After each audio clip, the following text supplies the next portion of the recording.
I always say there's no substitute for actual wrestling. And with AEW, you got a lot of young talent that are pretty green. They only have indie experience and they got called right up to TV, And I wish that there were live events for a lot of those younger, lesser experienced talent so they could get those reps in and really work on things and learn, because there's nothing like being in front of a live crowd. As you can you get out there in front of a live audience to get the mic. Yeah, but like, oh shit, this is real now. Yeah. You can't go, oh, I forgot the lyrics to my song. Nope, which is happening.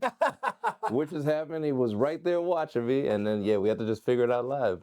I think I created a new song very quickly until it came back. That's what we do. Right. You know how many times I've been on television, live TV, and something went wrong? You don't know what went wrong. As a matter of fact, we used to joke around, tackle, drop down, oh shit. Tackle up. Oh, you can, and early on, you watch indie shows, you watch people early in their career, you could see on their face like, you weren't supposed to do that. Yeah. Or, tackle, drop down, oh shit, look, plenty of times things have gone wrong. Somebody forgot something, there was a mistake. That's why I don't memorize promos. I never memorize a promo. Because if you're memorizing something verbatim, as you know lyrics, you forget one part, everything's gone. Yep.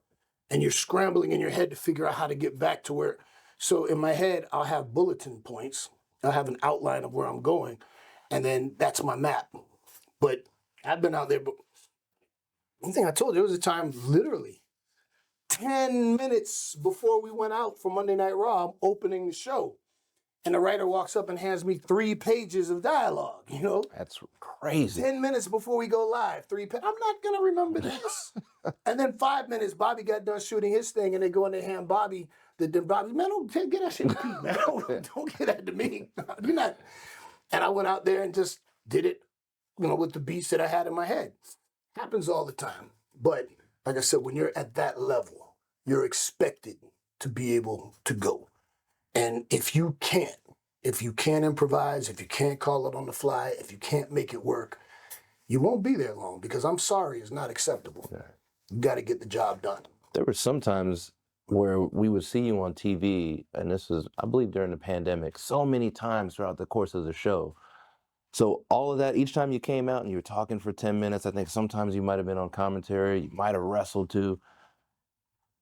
At a live event, you would have never done that much during one time. No, because you only got one, you got one match.